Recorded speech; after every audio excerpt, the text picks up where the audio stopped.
Okay, it's recording, Rama. Yeah, it's recording.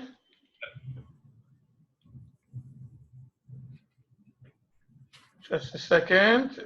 I'm trying to start the Facebook now.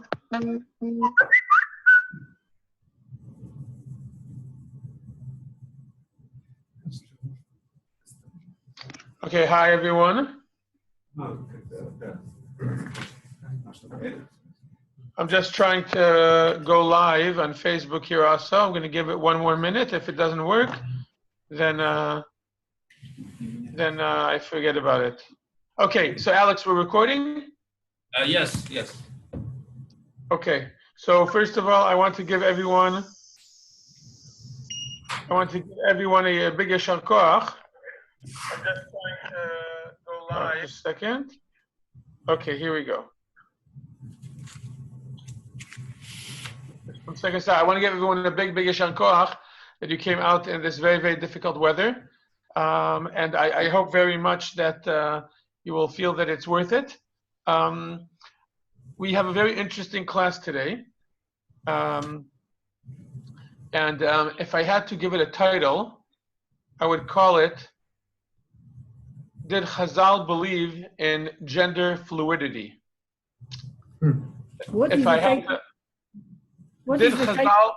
Did Chazal believe in gender fluidity? Gender fluidity. Okay. And we'll explain soon what that means. Here. Now I'm going to try this one more time to go live. See if it's going to work.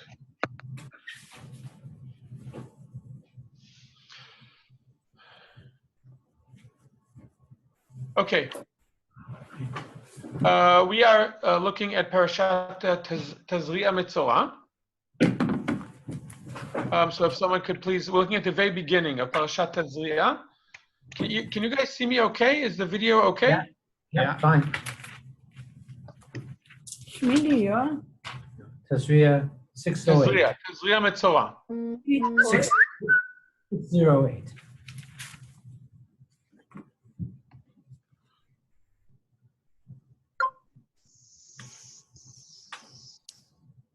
But I don't think you're live on the Facebook. Now let's switch to your iPhone. Find your settings menu and select the Bluetooth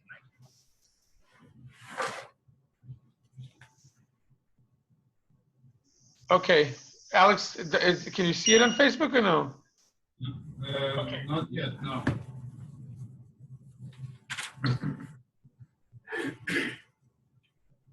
Okay. Looks like it's not going to work. Oh, because it's, are you trying to do through data? Yeah, I'm trying to do through data. So I don't know if you guys know, but the Chinese government limits access to, limits access to Google and Facebook in China. So I can't use Facebook here except on data. Okay, we're just going to have to start. Okay, so we're at the beginning of Parashat Tazria. So if someone would like to please go ahead and read, we're going to read the first 4 or 5 verses. We're not going to be asking today so much. We'll ask, our focus is going to be the first verse, but not only the first pasuk, also the first 4 or 5 psukim. So someone please want to go ahead and read? In English, if we can. Okay, I'll do it if you like. Huh? In English. I'll read it, okay? Shall I do it? Okay.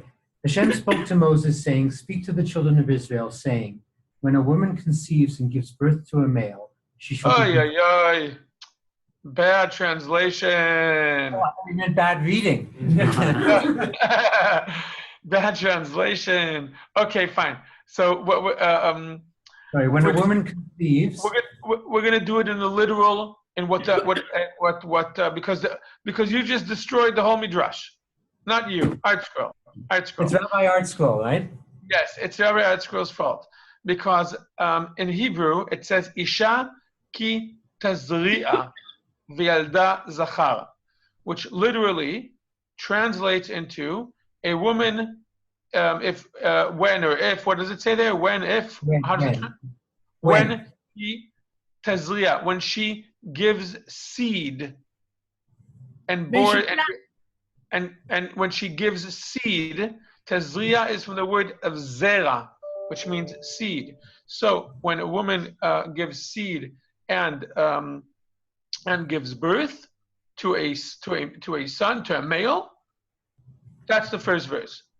Isha ki tazria ve'elda zachar. A woman, if she gives when she gives seed and gives birth to a male.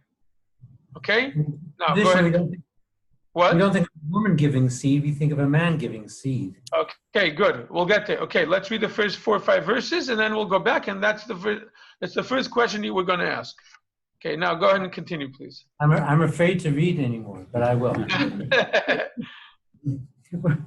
When a woman conceives and gives birth to a male, she shall be contaminated for a 7-day period. As during the days of her separation, infirmity, she shall be contaminated. On the 8th day, the flesh of his foreskin shall be circumcised. For 33 days, she shall remain in blood of purity. She may not touch anything sacred, and she may not enter the sanctuary until the completion of her days of purity. If she gives birth to a female, she will be contaminated for 2 weeks, as during her separation, and for 66 days, as she shall remain in blood of purity.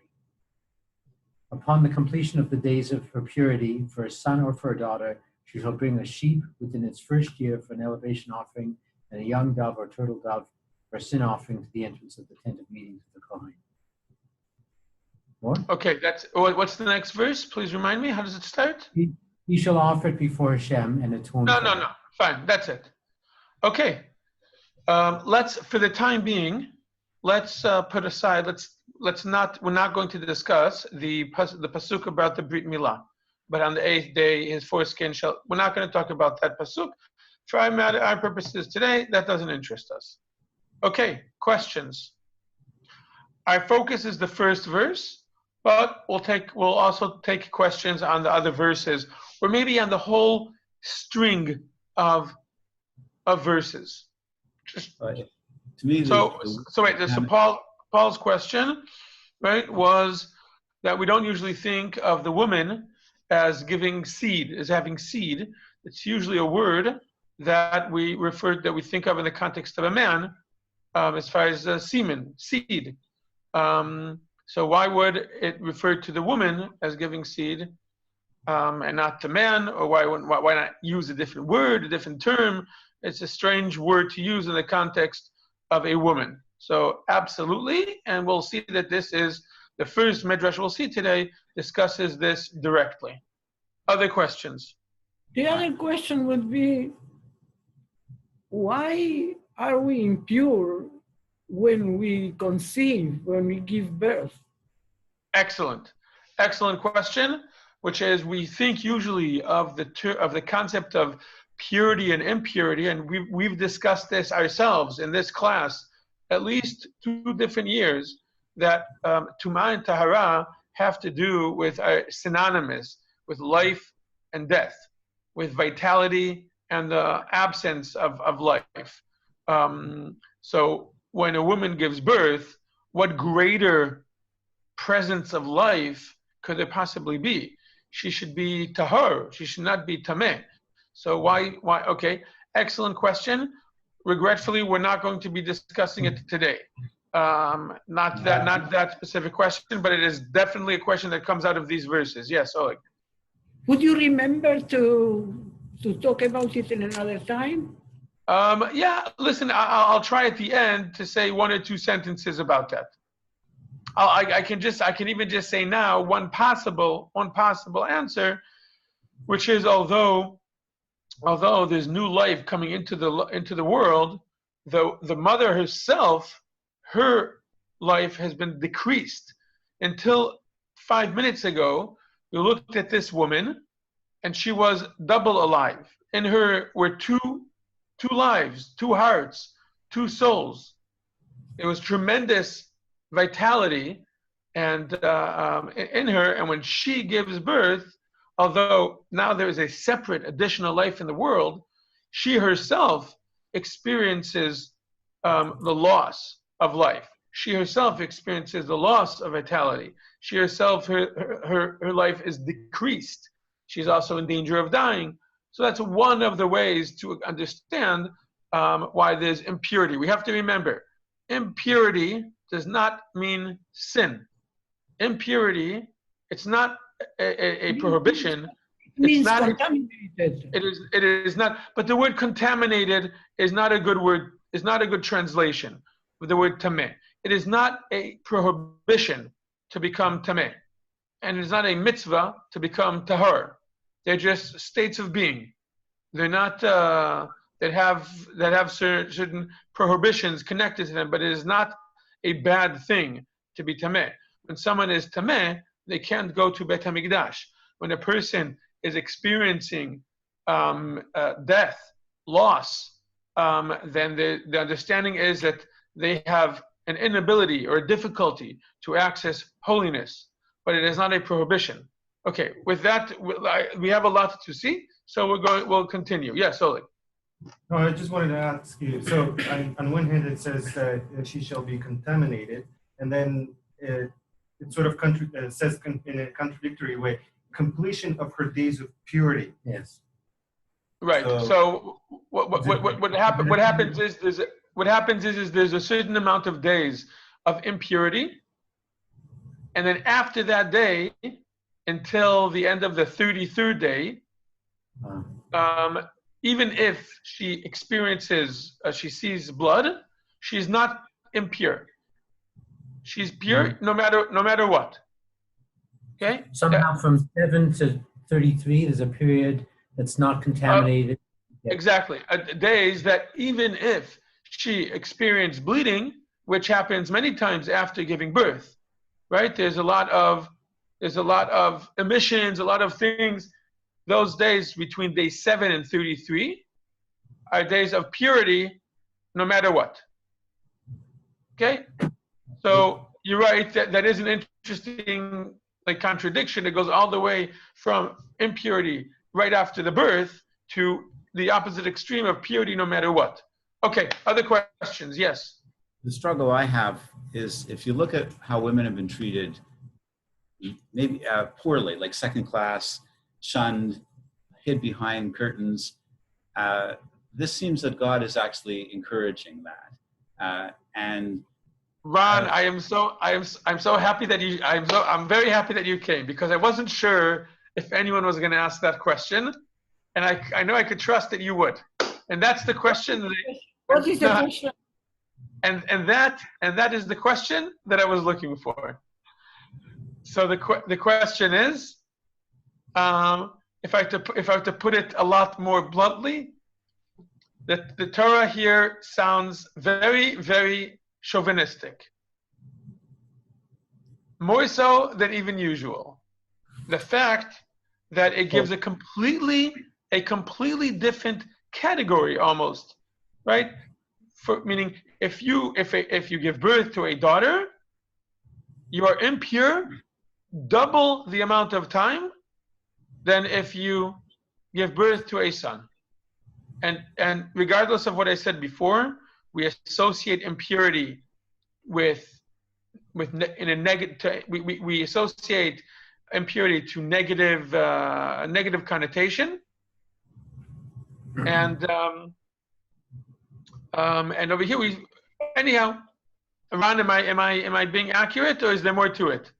well, I go stronger because you're saying chauvinistic. That's sort of elevating man. I think it's putting down women. In what way? Which point? Where do you see it? When someone is contaminated, you have someone has leprosy. You put them in a leopard colony because they're contaminated, and you don't want them to be around anybody lest they contaminate someone else. Right. That would justify what the Muslims do, and it seems that sometimes you see it in Orthodox world that women are, be barefoot pregnant in the kitchen. That's your role, and don't come out pregnant, or if you gave birth, or if you're having your period. Okay, I'll accept the question. It fits well with what we're going to see. So I'm going to phrase it as something more general, which is the whole the way also I'd say also almost like the division between how the Torah talks about giving birth to a boy and girl. The whole air of it seems much more positive in the context of male being born. Right? There's also the mitzvah of the Brit Milah, and that's the one that's mentioned first. And there seems to be a negative connotation towards giving birth to a girl. And by the way, I'd agree that, and I agree that there are other sources. I'll tell you about another source. This is, of course, a much later source, but it's one that is, you know what? Maybe at the end. Maybe at the end. Okay, we'll continue. Yes. Wait. Someone else had a question. Yes. Why it's sin offering after the birth? Excellent. Right. This connects to what we said before. Why does she have to bring a sin offering? Right. For a boy and a girl. Why sin offering? Okay. Yes. Alex. I don't know if that's what you're going to say, but Pidyon Ben, right? That sort of celebrates the fact that the boy was born and not a girl. Right. So even if we would argue that you can't do a circumcision for a girl, one could theoretically do Pidyon Haben, the redeeming of the firstborn for a girl, but obviously we don't. We do it for only for a boy. So even though that's what? I meant not Pidyon Ben. I meant greeting the boy. What's it called? Shalom Zachar? Shalom Zachar, right? Shalom. Although it's kind of not a laugh. The Pidyon Haben point is a better point. Okay. Okay. That's what you meant, right? I meant Shalom Zachar. I know, I'm just helping. Okay, we're going to start. We're going to look a little bit at. I'd point out in continuation to what Ron was saying, there seems to be a very big emphasis here on the difference between boys and girls, between male and female. It's not very common. The Torah usually directs itself in a very neutral way, right? Meaning it's usually very, if it says don't kill, it phrases it in the male form, right? Because it has to do one, it can't do both. In Hebrew, it can't be gender neutral language. But we know, and we've actually discussed this in one of our classes, that it's aimed towards everyone. But over here, there seems to be a very big deal about the division and the difference between how to treat the situation when a male is born and a female. It seems to be very emphasized. So, Rabbi, your emphasis is not so much Ron's about the mother giving birth, but rather, is it a male or a female offspring and the differences there? That seems to be the focus. Yeah? Yes, but I agree with Ron. that you read this, and besides the fact that there seems to be a very, very harsh division between what happens when a boy is born and what happens when a girl is born, it also seems to be not just a division and equal but separate. It seems separate and not equal and separate and not equal, right? That's one question. And our first question about which was Paul's question about the seed. Why does he use the term seed when it comes to a woman, which is a strange phrase?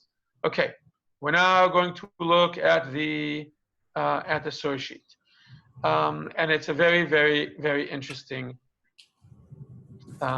source sheet and some very interesting midrashim. Okay, just a second. I have to open it here. I wasn't able to print, so I need to do it on the computer. Okay. So it's everyone have the source sheet? Everyone see it? Yeah. Okay. A woman, when she gives seed. Now remember, we're going to look for an answer, and it's going to open up other questions. If the woman seeds first, she gives birth to a male.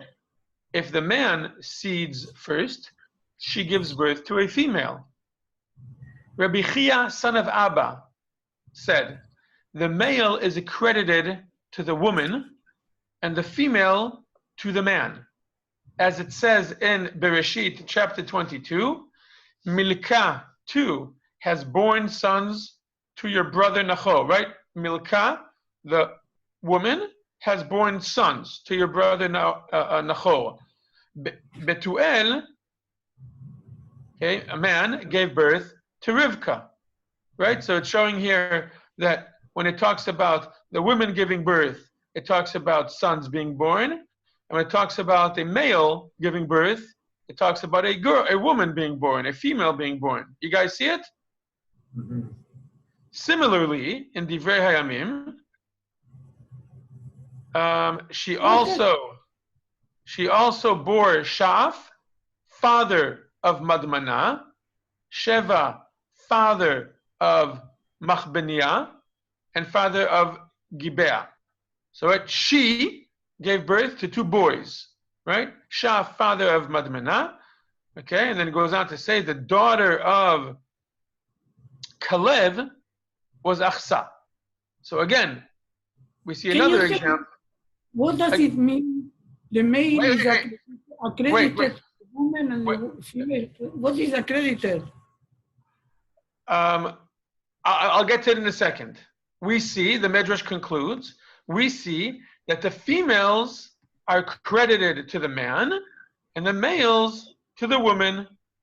Therefore, it says, a woman, when she seeds and gives birth to a male. So, the word, I had difficulty translating the word from Hebrew, What is but the original Hebrew in the Midrash? originally, tole, that it hinges, or that it Determined by. What's the word? what? Can you spell? So- Can you spell the word? Wait, what did I just say? Tole, taf vav lamed hey.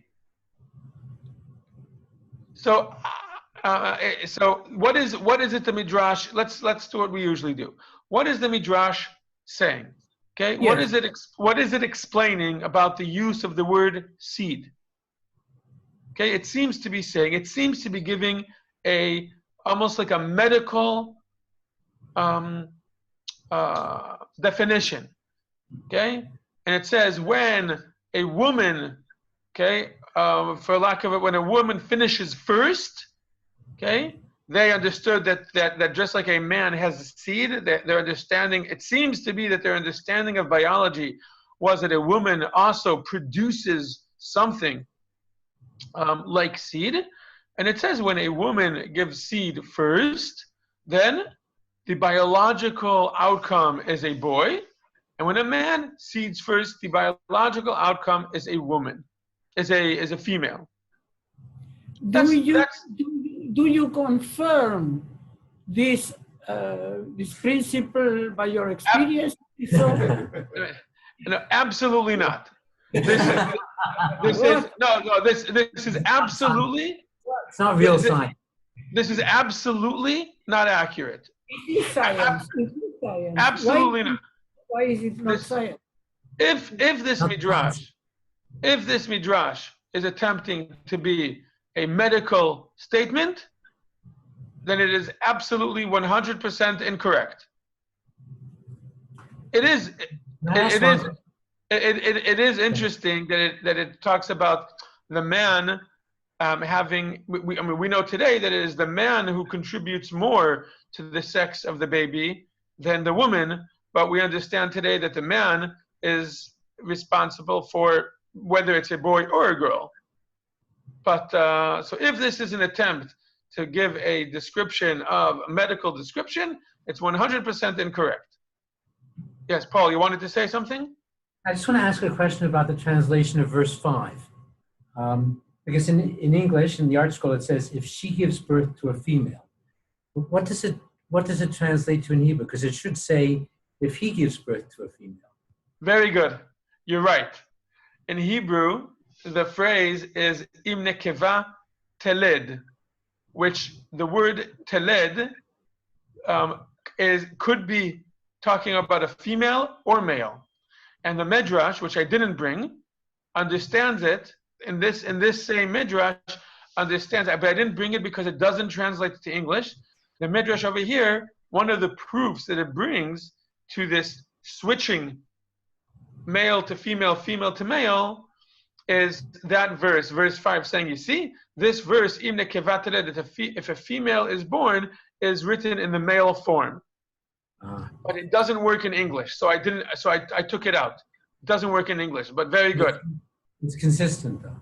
Yes, it's consistent as talking to a male. That's how the Midrash understands it, and it can be understood that way. So, let's start from the beginning, okay? Is the Midrash providing an answer to our question about the use of the word seed?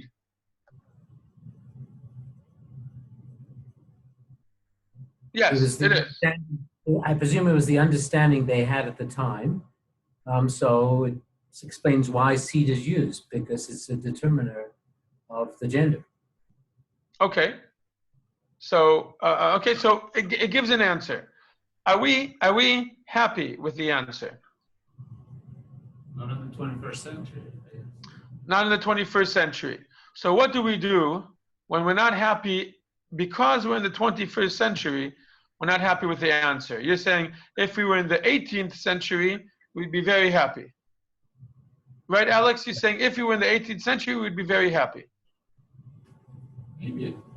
Does anyone here think that if you were the 18th century reading this Midrash, we'd still be unhappy? I think at that time they would probably have some. Okay. 16th century. 13th century. Then we'd be happy. It still doesn't explain why with the girl you have to wait 2 months. Right. No, you're right. We haven't yet.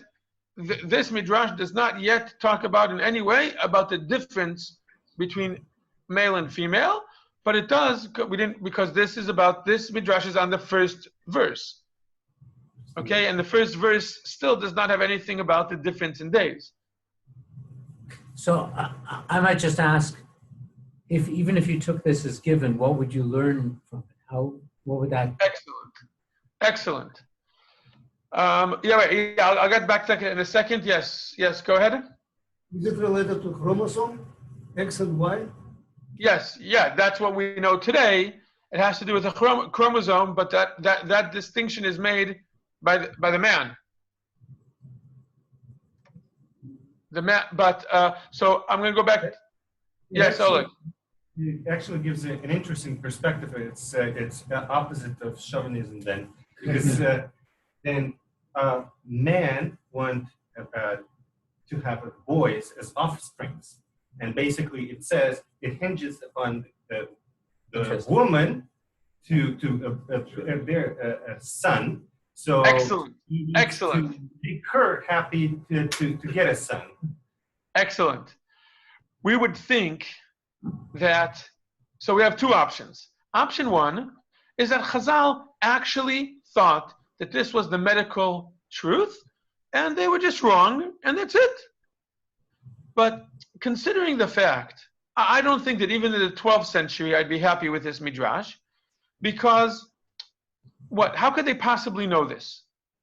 Meaning I would have difficulty believing that Chazal are trying to relay a medical truth. Because what's the significance of it? Who cares? So one could say, no, it's medical advice. It says, if you want to make sure you have sons, because if you took this as a medical statement, what practical application would it have? It would have very practical applications, which is, okay, and actually there's a Midrash that says this. A Midrash that says that a man must, it's actually, and excuse the language a little bit, but the Midrash says this in several places. It says, if a man wants to make sure that he has sons, he needs to make sure that his wife reaches fulfillment before him. Which in itself is very, very interesting. Okay, that halacha or the rabbis put as a religious obligation for a man to take care of his wife's needs before his own, to the point where this is given as a guarantee to have sons. But I agree with Oleg and with what Paul was saying. I would have difficulty with this even in the 13th century, because how could they possibly make such a statement as a medical statement? What? They did tests to check and see. I don't believe they did such tests. And second, if they had done some tests, they would see that it's absolutely not true. And if that's the case, that this is not, and this is a larger having to do with the methodology of Midrash, that whenever we come and we see Midrashim that are trying to give medical or scientific fact, I think it is important to understand that at least in most cases, maybe even all, but definitely most cases, the rabbis were not interested in the physics of it, because they didn't come and describe to us every single natural effect in the world. If they're pinpointing one scientific point or one biological point, it's for a specific purpose. And in order to understand what the Midrash is trying to do, we need to understand it in a larger context and try to see what are they trying to get from this. And then I would come and ask, and I would point out that Oleg's question is the one I was going for, which is I think the larger topic here.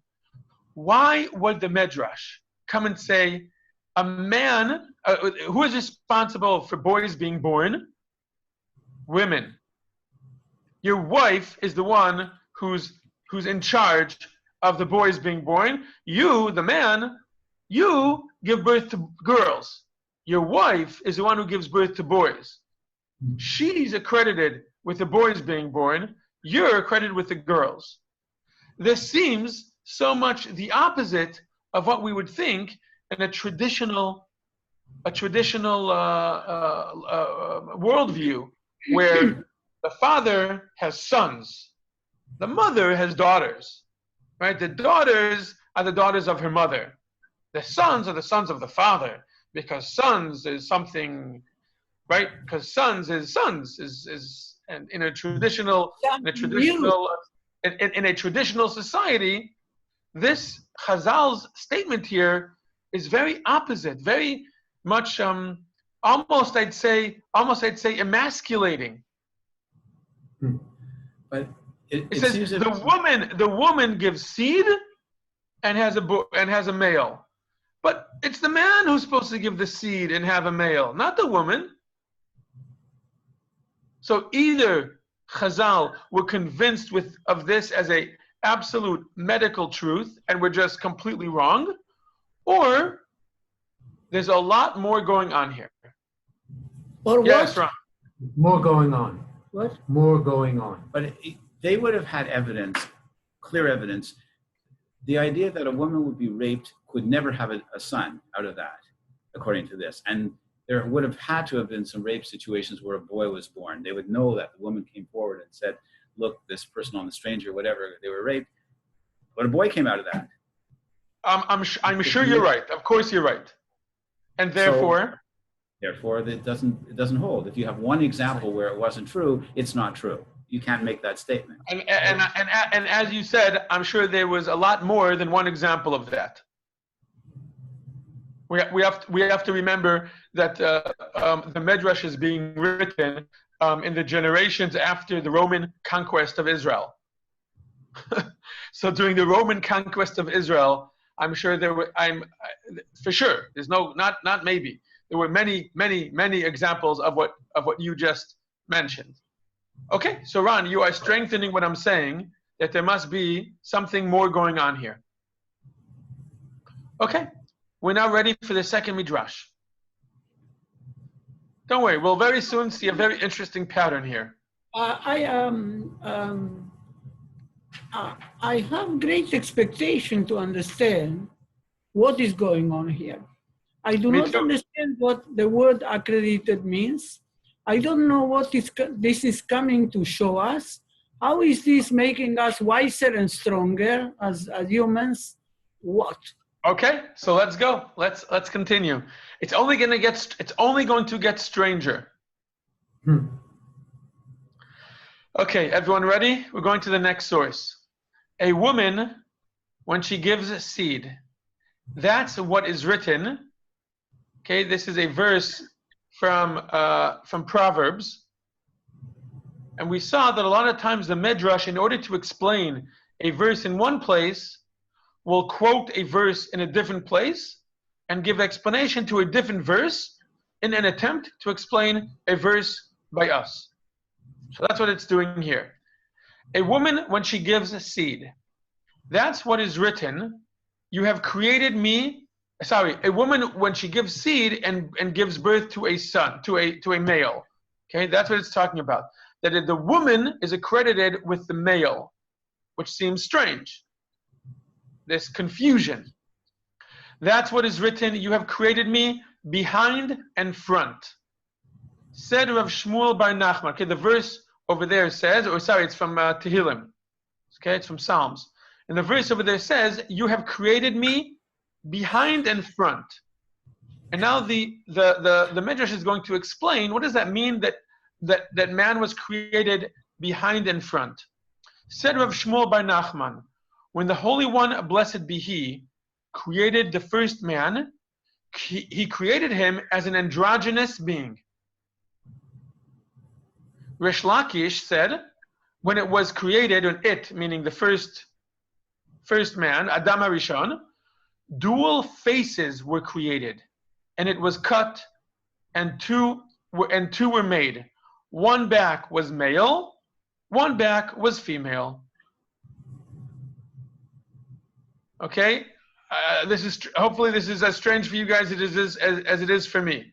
Okay, it's saying that when Adam HaRishon was created, I shouldn't use the word he, it, or whatever, was androgynous. They, it, I think is what the Midrash uses the term it, about a human, because it can't say he and it can't say she, right? So it says that the first Adam HaRishon was androgynous. What does that mean? Both male and female. And the second opinion is a little bit different. What's the difference between the first opinion and the second opinion? Androgynous seems to be completely male and completely female, meaning a mishmash. Whereas the second opinion of Rish Lakish says it was like this, okay? It was a male and a female who were stuck together. So there was a distinction between the male side and the female side. They were kind of like Siamese twins, and then they were separated into two separate beings. But the first opinion says not like this. One creature that was a complete mixture of male and female. If I had to, I'd say this sounds like a very postmodern Midrash. Okay? If I'm a postmodernist, I love this Midrash. Because it seems to be showing that in the initial creation of humans, there was no division of sex or gender. Or at least according to the first opinion. Let's continue. Rabbi Elazar, behind, it's continuing to explain the verse from Tehillim. Behind, that's the first day of creation. Front, that's the last day of creation. For the opinion, or proof for the opinion of Rabbi Elazar, there is the verse from Genesis chapter 1, let the earth bring forth the living soul to its kind. Living soul, that's the spirit of the first man. Now, we have to, I know it's strange, we got to continue though. Said Resh Lakish, Behind, that's the last day. Front, that's the first day. For the opinion of Rabbi Lakish, there is the verse, and the Spirit of God wavered upon the water. That is the spirit of the King Messiah. So on the very first day of creation, says, according to Resh Lakish, it refers to the spirit of man. Okay, and then on the last day, on the sixth day, also it refers to the creation of man. And then the Midrash goes on to say, if man merits, we say to him, you were created before all of creation. If not, meaning if he does not merit, we say to him, the mosquito preceded you. It's like, don't think you're so special, the mosquito was created before you. So if a person merits, we say, oh, man was created on the first day, before anything else. And if man does not merit, meaning he does not behave correctly and is not a good person, we say, you see, you're nothing. The mosquito was created before you. Are you using man as male? No, it's very much saying a human. It's not being gender specific. Saying okay. What does the Mashiach has to do with here? Good question. It's not talking. It's not. I don't think it's being specific about the Mashiach. It's saying Mashiach is an example of a created human. So there's a Midrash somewhere else that says, when it says the Spirit of God, in the first verse, the second verse of the Torah, it talks about a person, proving that humans, in one way or another, could be understood as being created before anything else in creation. So there, you see, we could prove to man, to a person here, look, the very first thing in creation was human concept, conception, human identity. But we could also understand human conception as being created last. Okay, I know it's a very strange midrash. It's very strange. So let's start with, did the midrash answer our question about a woman giving seed and giving birth to a male? Is it answering the question? A woman giving seed and what?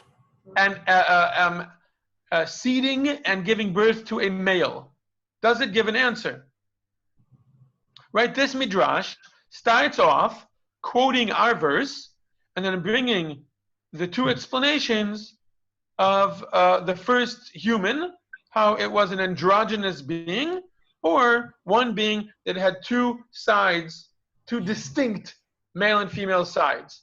How does this answer or explain anything about our verse?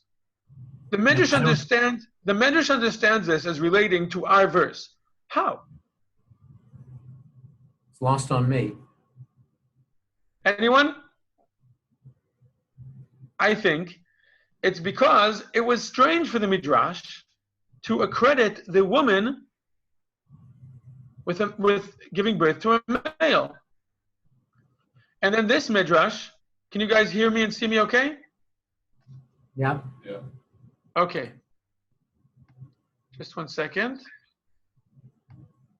And this Midrash is saying, it seems like it's saying, don't get so hung up on the separation between male and female. There's not that big of a difference. Look, the very first human being was a mix. Or, according to a different opinion, male and female, distinct, but connected as one being. So the fact that the woman is the one who's responsible for the birth of the male shouldn't seem so strange, because It's diminished because, as a matter of fact, this is the only true asseveration or principle I can accept. It is true that, in a way, physiologically also, human beings are androgynous in the sense that there is a part male, which is a part of understanding, penetrating, going out to reality and so forth. And there is a part that is very receptive, which is the female part. This I can understand. But to tell you the truth, all the rest, it looks to me like chaotic, and not having any sense, and not knowing at all where is it going. Okay, I agree with both things you said. Yes. Maybe it doesn't say, but maybe between the line, Midrash says, when it was one person, and when they divided, it was male and female. So when male and female, when they give part of themselves, they can only give the opposite sex. They can what? Opposite sex. But that maybe that works with the second. I hear what you're saying. That could work with the second opinion that says that they were back to back, but there was a distinct male side and a distinct female side to this creature, and then they were separated. So what you're saying works very well with that. But the first one, not as much. But I think what he's saying is good. By the way, I think there's another thing here. When a woman is pregnant with a male, then also we almost have it's almost like the phenomena that the Midrash is pointing out is happening again. When a woman is pregnant with a boy, you have one creature here that, think about it. When a woman is pregnant with a boy, she has within her a male. Correct. It's a very interesting concept. And the Midrash is saying, oh yes, this goes back to the beginning of creation. And it gives us two versions. Version one of two distinct creatures who are just connected, a woman and a man, a male and a female, just like you have a woman who can be pregnant with a male, which is, again, interesting. A woman has a complete male identity, consciousness. It's not male yet. We today wouldn't maybe call it male because it's not born yet, but physiologically, it is definitely male. It's part of her, in her body. It's an amazing idea. But again, the first opinion, I think, is the even more interesting one, to say that the first human being was androgynous, where the male and female were completely mixed. But again, so I think this is in a way to understand, yes, the Torah understands that the male and the female can be mixed. And also over here, because that's how we can see, and that's how, if that's the way it was, and there's sources for this from the very beginning of creation, we didn't actually go into where does the Midrash get it from, that there was that, and I'll just say very quickly, where does the Midrash get this strange idea that the first human being was androgynous or was male and female back to back? And I'll say very quickly, without going into it at length because we don't have the time, that's because of the two different stories of creation. In chapter 1 of Genesis, it says that that God created man, again, man, not a male, a human. Male and female, he created them. But it talks about it as a singular creation of male and female together. And then later on in chapter 2 of Genesis, it talks about a distinct creation of male, and then later on, a creation of the female. That's a story that we know, that the man was put to sleep, and his side was taken, or his rib. But in the first chapter, none of that appears. In the first chapter, it says God created human and singular, male and female, he created them. So the Midrash understands this in the most literal way, that the first human was created as both male and female. So this is borrowed in order to explain our verse of how we understand the woman being the one credited, in charge, responsible for the birth of a male. So this is not so strange, because the original creation was man and woman completely mishmash together. Okay, yes. going through the yin yang Yeah. and the fact, well, we know that any human has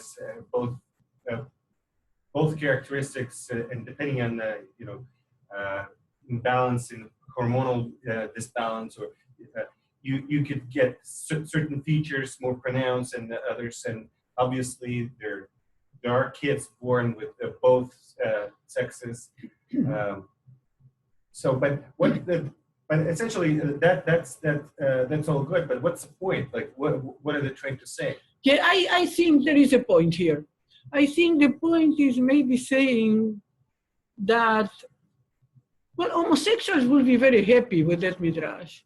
But I mean, what the point is saying, what the Torah, I believe, is saying is that the division of the sexes doesn't sound to be like a big deal. In other words, it's not the first category of the human, because human is created first as a human, as Adam, as a human being.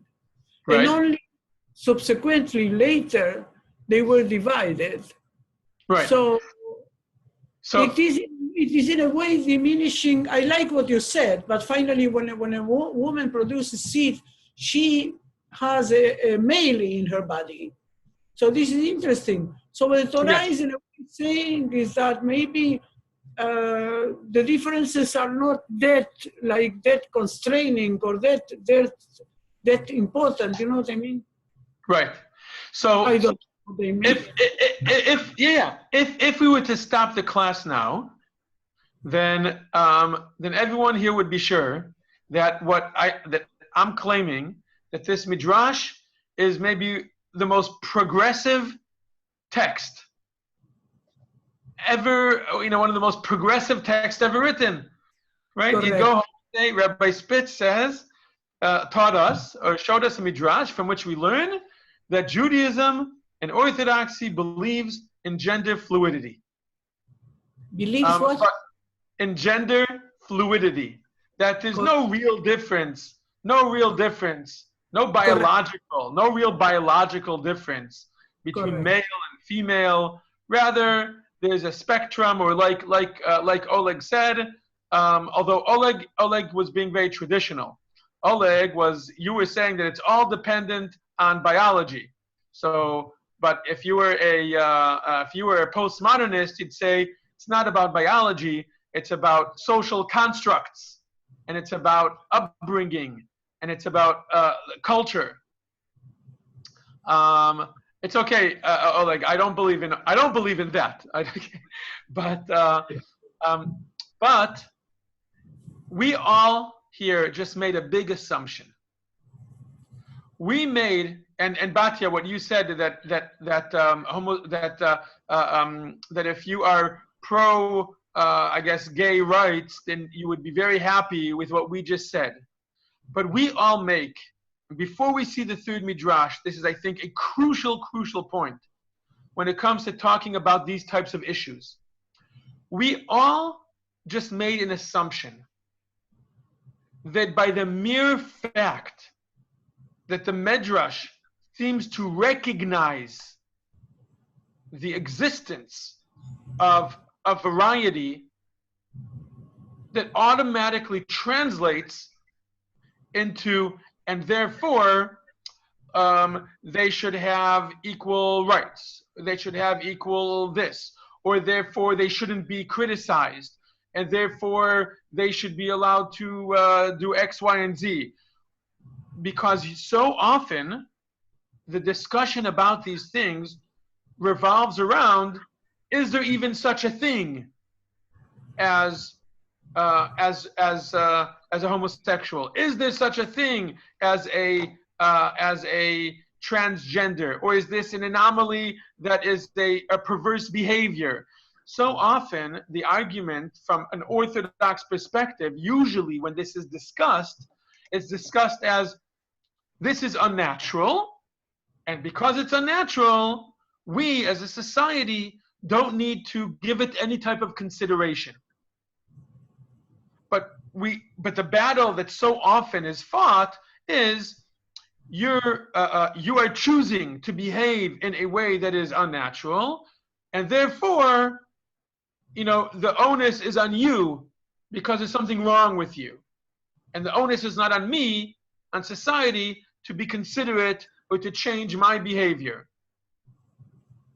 So we all assume that if we accept that there are diverse identities or diverse biological and even, let's say, we accept the term gender options, that automatically that means that it's okay, or that we need to accept the behavior, and that's an assumption that all the Midrash did is to say that biologically speaking, there are more varieties, and even that somewhere in our own identity, either historically or genetically, or even maybe at all stages, somewhere in every, maybe, not only historically, but maybe even in every single human being, there is two options: either a complete mix of male and female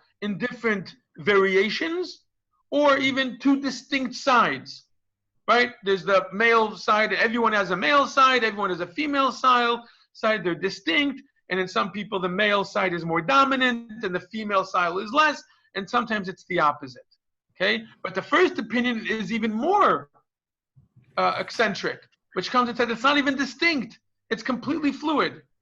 And this Midrash seems to be establishing this.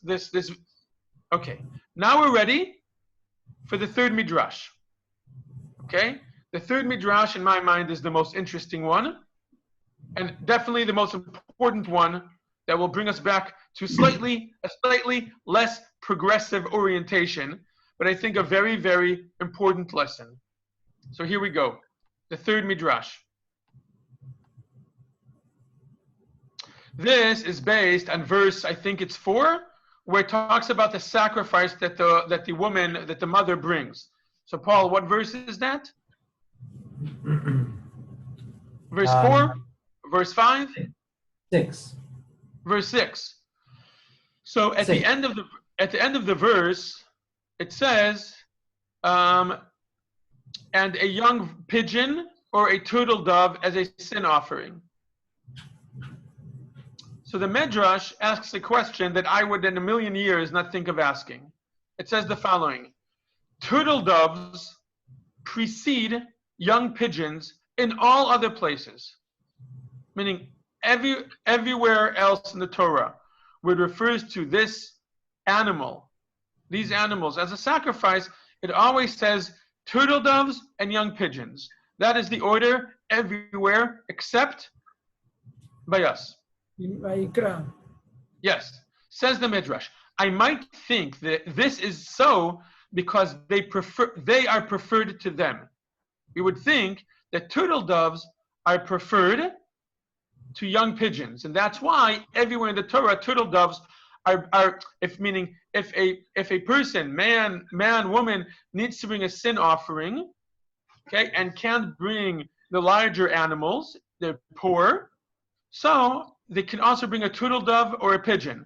So the Midrash is saying the fact that everywhere in the Torah turtle doves appears before young pigeons, we would think that if you are very poor and you have both turtle doves and young pigeons, it's better to bring a turtle dove as a sin offering, and young pigeons is a lower grade sacrifice. Says the Midrash, it is therefore written by us, and a young pigeon or a turtle dove as a sin offering. It reverses it to teach that they are equivalent. Then it goes on to say, Moshe precedes Aaron in all places. I might think this is so because he, Moshe, is preferred to him, to Aaron. It is therefore written, he is Aaron and Moshe, to teach that they are equivalent. Father precedes mother in all places. I might think this is so because the honor of one's father is above that of his mother. It is therefore written, a man, his mother, and his father you shall fear, to teach that they are equivalent. But the sages have said the father takes precedence to the mother in all instances, for both he and his mother are obliged to honor his father. Let's just explain the last sentence. It's saying the obligation to honor one's mother and one's father are equal obligations. Okay? But if there's a clash between honoring one's mother and honoring one's father, then a person needs to honor their father first. For instance, my mother says, "Please get me a glass of water." And my father says at a different time, "Please get me a glass of water." The obligation to fulfill their request is equal, of equal severity, of equal seriousness. It is the same exact mitzvah, and one is not a bigger mitzvah than the other. It's not a bigger mitzvah to respect and to honor and to fear one's father than it is to respect and honor and fear one's mother. But if at the same time my father and my mother say, "Please get me a glass of water," first the person needs to give the glass of water to his father and then to his mother. Why? Because both me and my mother are obligated in the honor of my father. So first, let's agree that this is a very interesting midrash. Well, my question is, how does he go from the third verse to Moshe and Aaron? And how does he go after Moshe and Aaron with the question of father and mother? So this is kind of a mishmash. And well, you tell me. I don't know. Okay, I would love to hear your thoughts before I give you my spiel on this and how I think it connects to everything we said so far. I'd love to hear your thoughts on this. Anyone who would like to share. I mean, this just to simply answer Batya's question, I mean, aren't these just different examples of where it's always mentioned in the Torah in a certain order, but there's an exception for each one of them, and it's pointing out each one of these pairs has one exception, and that proves somehow that the order doesn't really matter. But I would say that if one exception is mentioned, then somehow where it's mentioned all the time has precedence over the one time when it's mentioned differently. Right. You're saying, why does the Midrash? Is it raining ice again? Yeah, you heard that? No, but I can see everyone's attention being drawn to it. Right. So Paul, you're asking, why does the fact that if it appears in 99 places, Moshe and Aaron, not indicate something, more so than the one time it says Aaron and Moshe? I'd look more to say why on the exceptional basis is it done differently. There's a reason in that case, but it doesn't say to me that they're equal. It just says there's a reason that one is different than the others. So that would be the question. So that would be the question on the Midrash. Why does the Midrash accredit the one time in order to make the rule? The rule is they're equal. So saying the one time it mentions the reverse, why is that enough to balance out the 99 places it says otherwise?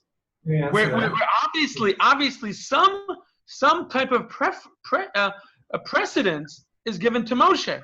Otherwise, why is he mentioned first in 99% of the cases? And obviously the father is given precedence in 99% of the cases.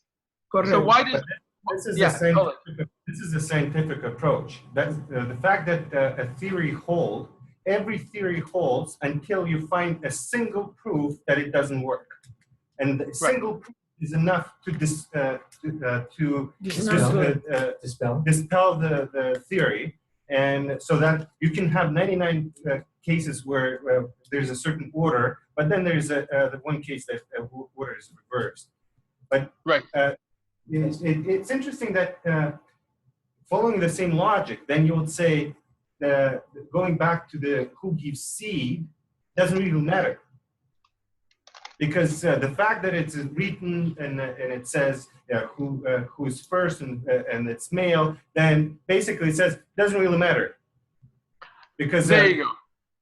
That's the connection to I think the connection to the larger picture that we're talking about.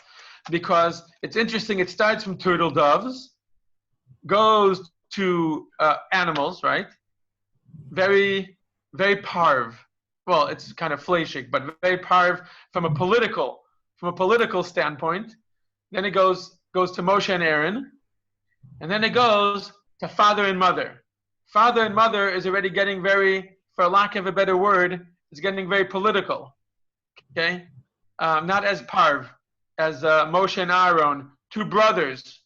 Moshe and Aaron are two brothers, and it's saying, yes, we know you think that Moshe gets precedence because he's always at the front. Correct. But look, I'll show you one example that proves that Moshe and Aaron were equal. But what does that mean, Moshe and Aaron were equal? They weren't equal. Hashem spoke to Moshe directly more than he spoke to Aaron, and he spoke to him on a level higher than Aaron's level. So what does that mean? Moshe and Aaron are equal. In what way? In what way are they equal? How do we understand? I mean, the Midrash sounds very nice. It sounds very apologetic, but it looks like it's just apologetics. What do you mean? Of course Moshe has precedence. We're commanded to believe that Moshe's Torah is truth. You're saying that Moshe doesn't have precedence of some kind over Aaron? What does it mean when the Midrash says that they're equal? And how do you come and say that father and mother are equal if when they contradict each other, I'm obligated to my father, not my mother? So what does that mean they're equal?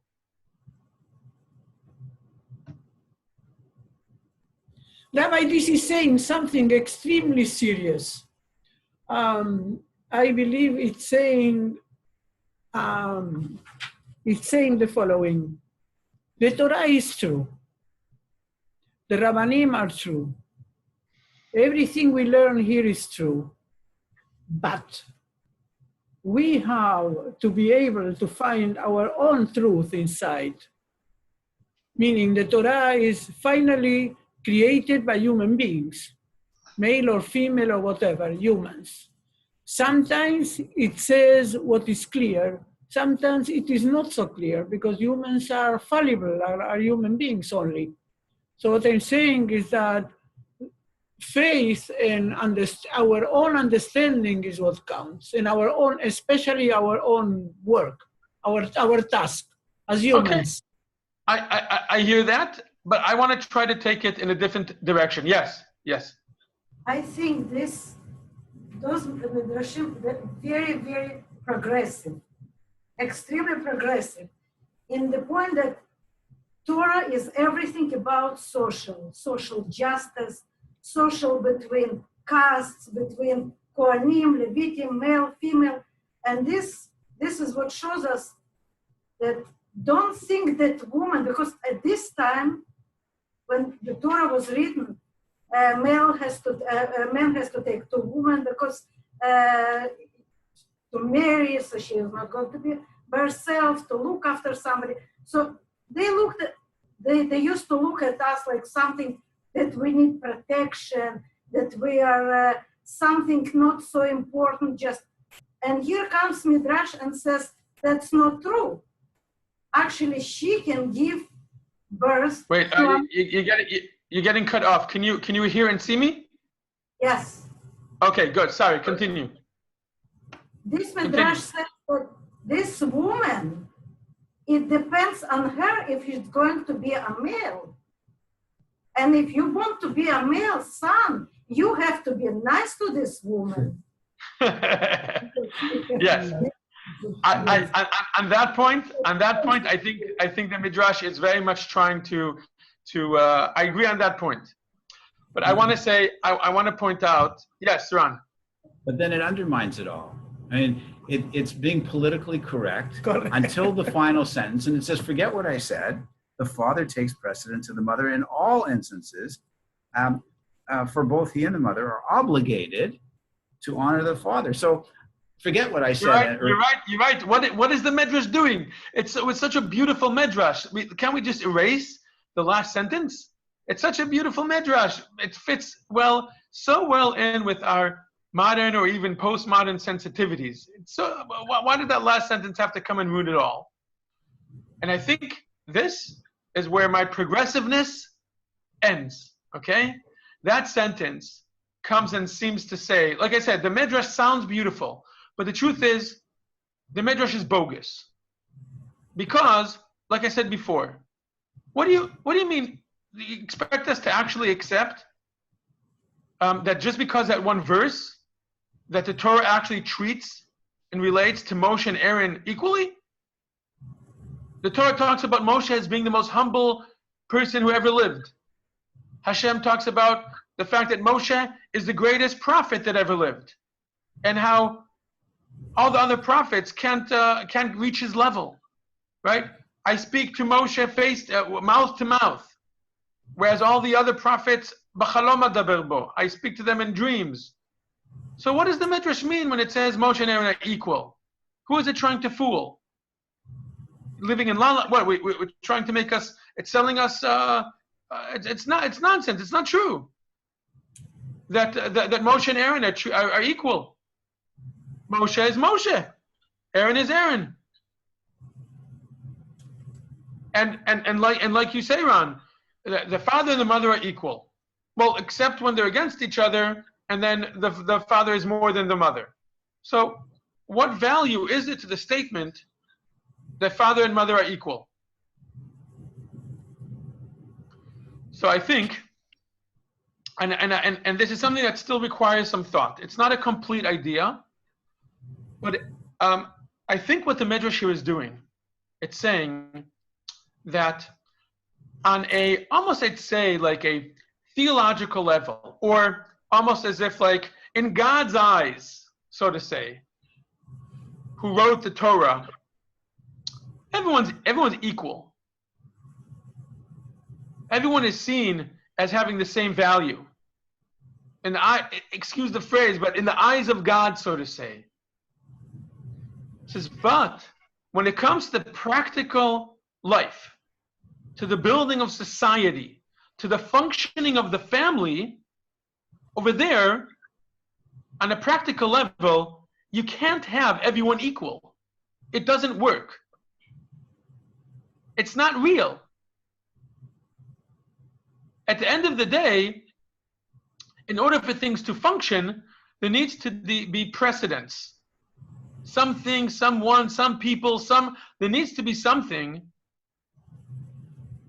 In practicality, everyone equal sounds beautiful, but it doesn't work. That's what it seems. You can't have Moshe and Aaron both being equal. One of them needs to be the leader. One of them needs to be the one who's going to be listened to, and not the other one.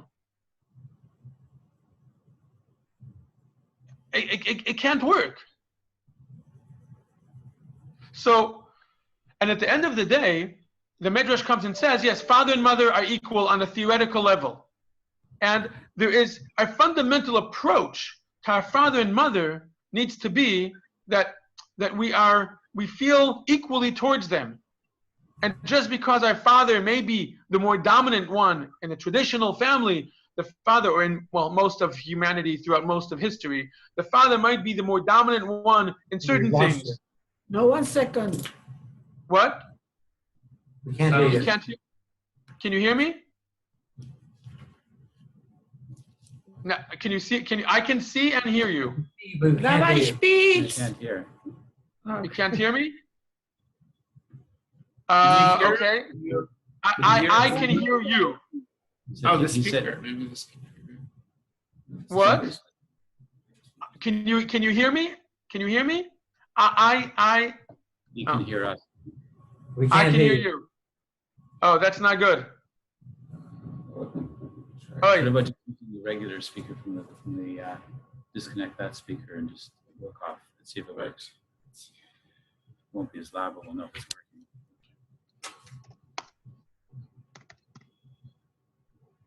You can't hear me yet?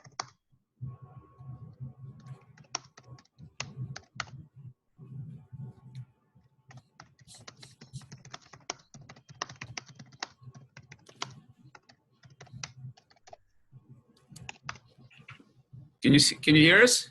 I can hear you. Can you? Oh, so it was the speaker. Okay, sorry. Okay. I was about to say, we definitely can't stop yet. We're just about to get to the good part. So, you can hear me now, right? Yes, perfect. Yes. Thank you. It No, we seems lost to the be last 5 minutes. it seems to be establishing a two-tier approach. On a theoretical level, on the fundamental aspect of the value of people's life, we're all equal, and no one is considered to be their life is not considered to be more valuable or less valuable. Moshe and Aaron are equal. Turtle doves and female pigeons are equal. And father and mother are equal. And the fundamental value of life, so to say, in the eyes of God, as far as something that's being created by God, everyone's equal. Everything's equal. No one's life in essence is more valuable than anyone else's.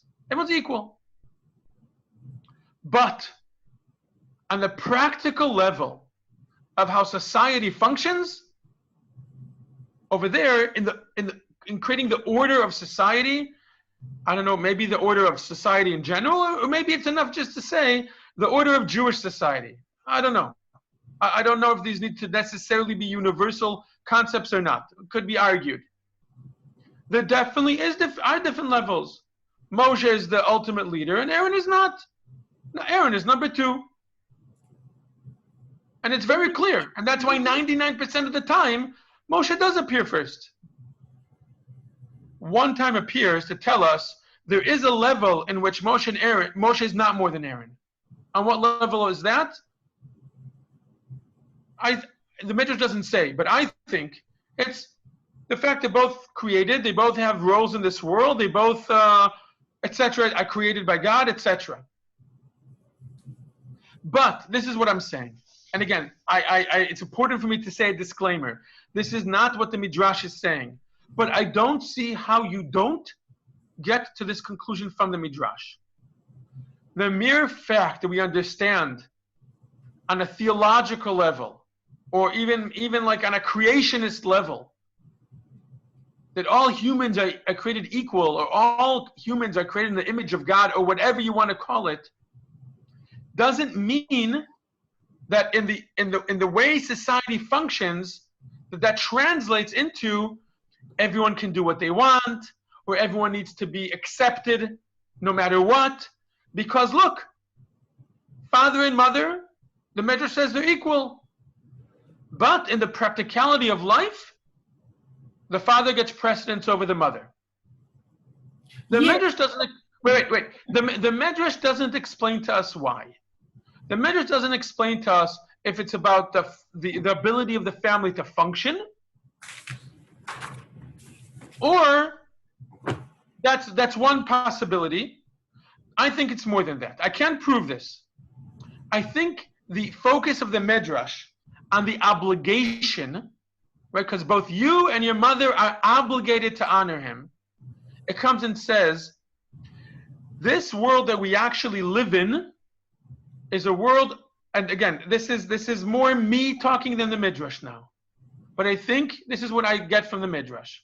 And I think it's a very, very fundamental idea that has to do with all these discussions about homosexuality in Orthodoxy and transgenderism and all of these topics. That the discussion, it should not be centered on the, I'd say, biological legitimacy.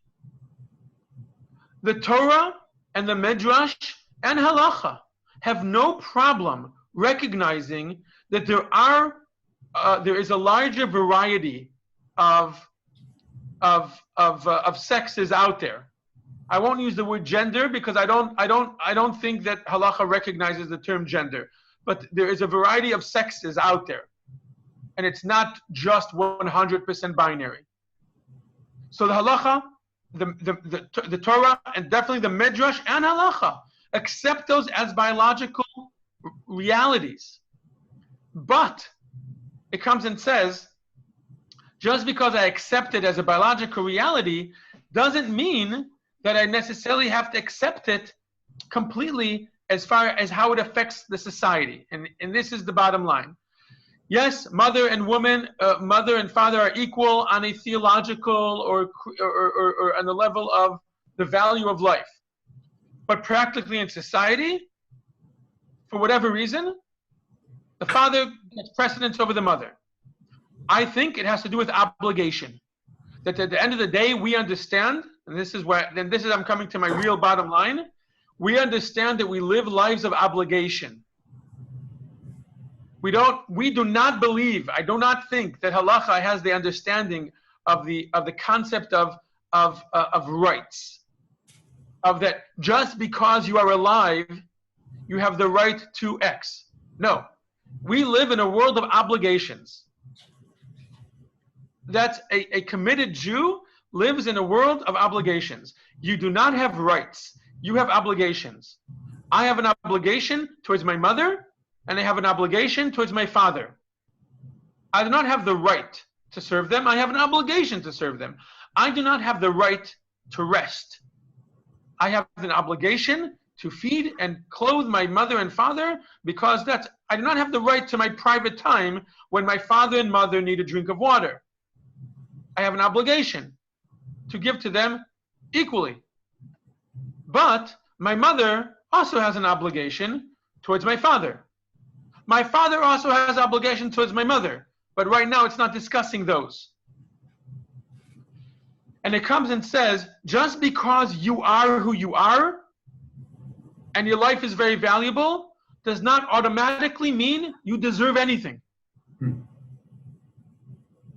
So the discussion, I think, this Midrash is pointing us into a direction or into a discussion or an orientation that says, I don't need to deny the existence of homosexuality or transgenderism or gender fluidity in order to come and say that they shouldn't be able to affect and change the structure of society.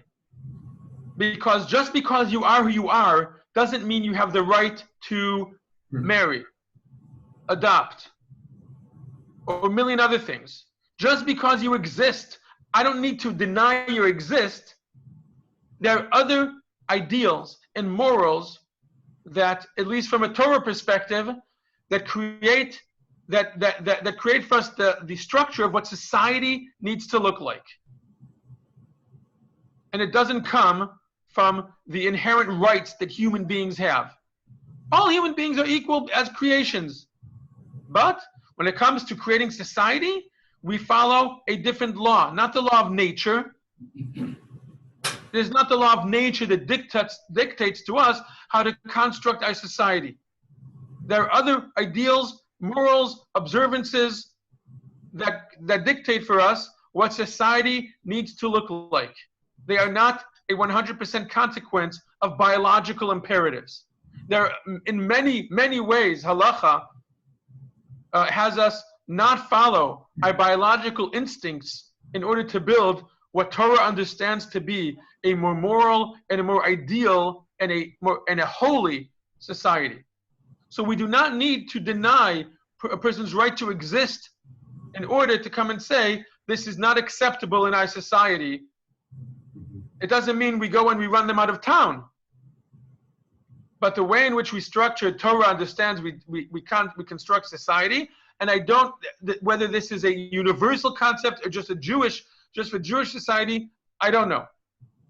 But so last sentence. So on the one hand, Midrash is being very progressive. Sounds like it's being very progressive in accepting a certain reality about human beings. On the other hand, it's being very unprogressive by saying, I don't care that you were born this way. I don't need to deny that you were born this way. Fine, you were born this way. But our society and the ideals by which our society runs don't need to change just because you were born in an unbinary way. It doesn't mean I need to run you out of town. Yes, Oleg. No, I generally agree with you, but then the question becomes, is it still relevant?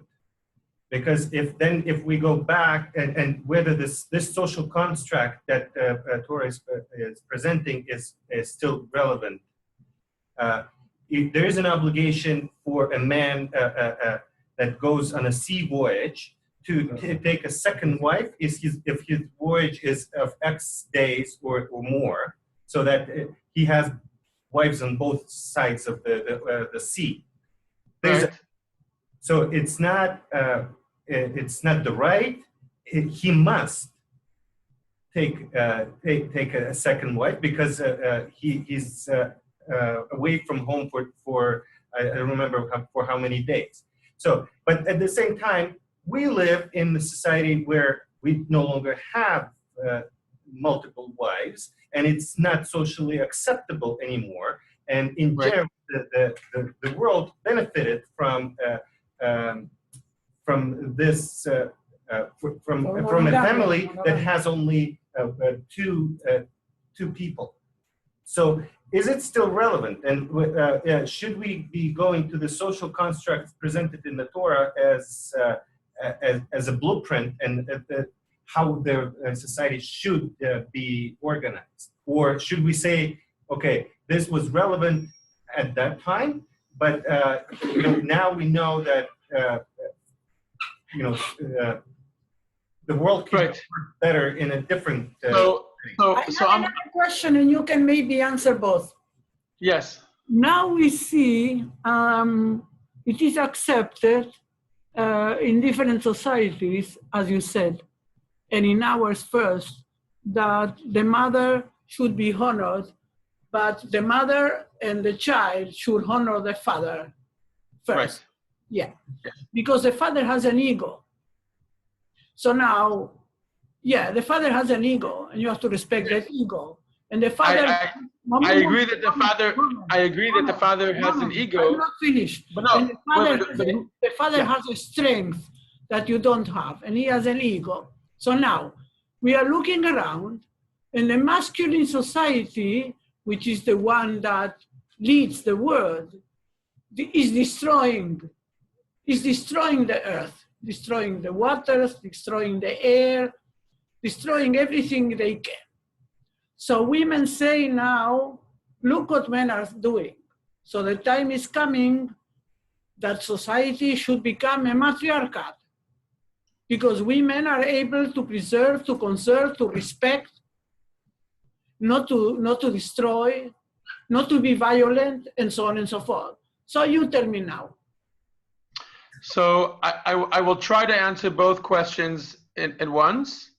And of course, this is a very, very, very large topic, everything that we're talking about here. And we're just really, I know it opens up a lot. So I'll just say one more, I think, fundamental concept that comes out from one of our midrashim, and then maybe we'll end because we've gone over time.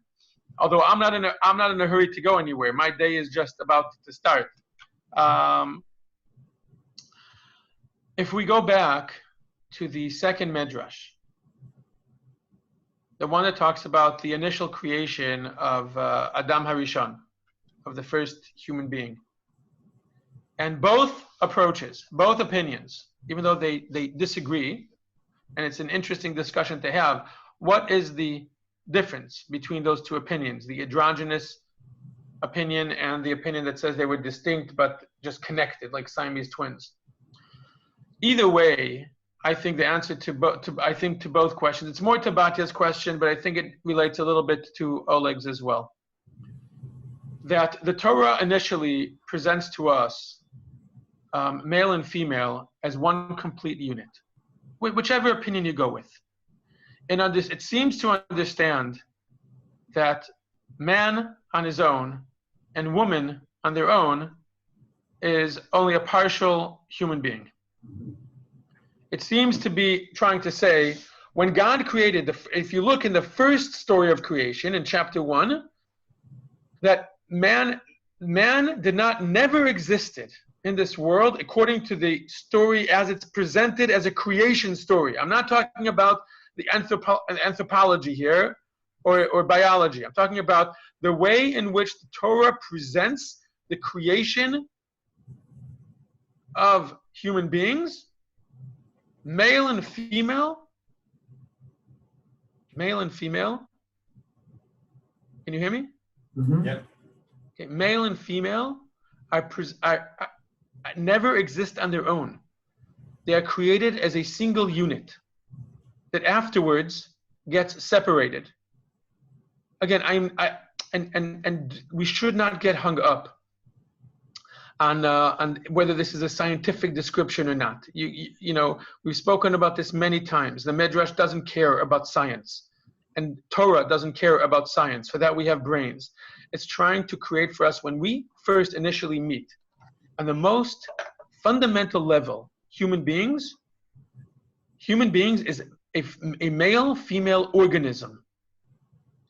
You will later on, when it comes to the practical world, that human creation will manifest itself in two faces, in two separate biological entities, male and female. But don't get confused.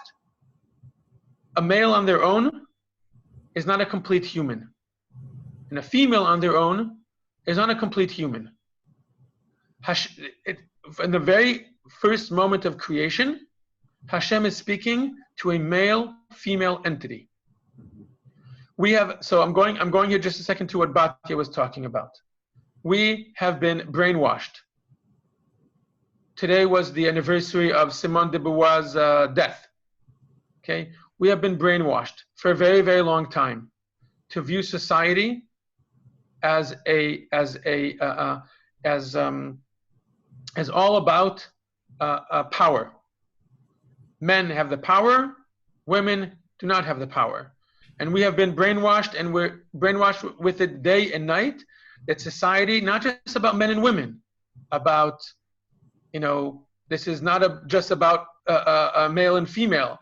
We have been taught to think of society, that all society is a relationship of power. It goes back to Marx. That all society is who is the powerful and who is the powerless. And it goes to all of our political discussions as well. And that if you are a wealthy white a person in America, then you are the powerful. And just by existing, and of course I'm getting extremely political here, just by the mere fact that you exist, you hold power over the poor Hispanic or black person. And it's all about power. And therefore you are at fault. And therefore you need to do things. And if you are an Israeli who is powerful, and you're not versus the Palestinian who is powerless, but automatically we've been taught to look at society as just a play of powers. And the picture that the Midrash is drawing here is very, very different. It says, and I think it's trying to say, stop looking at it as man versus woman, woman versus man. That is not how the society that the Torah is trying to create. It's saying it is man and woman together. Will there be one side of this organism who might be more dominant, and we'll call that side of the organism male? Maybe. Will there be a side of that organism which is less dominant and less present on the front lines of society, on the external activities of society? Yes, we'll call that female. But don't forget, every male, that you come from a female. And don't forget that there's a mishmash. And don't forget that because you really on your own, Mr. Man, you're not a real person. Only when you are with a woman, a female, you are a full person. And vice versa. And society is built out of this total organism. It's one that tries, this approach is one that is trying to completely diffuse seeing society as we've been taught to see it. And Oleg, to your question, I I think that this might answer your question as well. The fact that later on we discover that it is permissible for a man to marry more than one woman does not change the fact that the original creation and the ideal picture that's being drawn is one of a male-female organism. I agree. It is permissible from the Torah for a man to marry more than one woman, but like I said, I don't think that the Torah or Chazal are trying to create a society where everyone feels that they are equal to everyone else. There are other ideals and other morals and other concepts that dictate how society will, in a practical level, be constructed, either because of functionality or because, I think deeper than that, is certain morals and ideals that we believe in, that are not a direct consequence of biological imperatives, but that does not in any way remove the fundamental understanding that everyone was created in the image of God and everyone has, etc., etc. But that doesn't mean, anyhow, okay, I don't want to repeat myself again and again. So there's a lot that was said here. I know perfectly well that a lot that I've said is not a direct consequence of the Midrash. I just want to say that from the Midrash's perspective, we discovered okay, you know what? I said enough. I think we said enough. I think we did do certain things here from the Midrash did do certain things here from a perspective of the methodology that I always try to point out, but I think we've gone long enough. So this one was a little bit more removed from the Midrash itself, but still, I think there's tremendous grounds here from what the Midrash has given us to work with. Everyone have a great week. Chodesh Tov. And Chodesh Tov, and be safe. Everyone, please be safe. Thank you. George. Rabbi Spitz, Wait, Alex? I would like to talk with you, but I am not very good with the telephone, with the computer. Can you call me when you come back home? Yes, very much. Can you, Batya, can you give me your phone number? 905. Yes. 707. Yes. 5740. 5740. Batya. Okay. I will call you, Be'ezrat Hashem, on Thursday or Friday. Okay. Also, Batya, what is your email? Well, whenever. It's in the list. Do we have a class next Sunday? Yes. We have class next Sunday. Right, Okay. It's one of the emails you send in the list. Okay. Okay, Alex, you'll Catalina. Catalina, it's the one that starts with Catalina. Catalina 1318@gmail.com. Catalina, Catalina. Okay. You want Okay. to say something about the recording, Robert? Thank you, Yishar. Thank you so much. Alex? Yep. Okay, so the moment when you can, if you could just check that the recording worked, and then if you could send it to me, how are you going to send it to me? I'll upload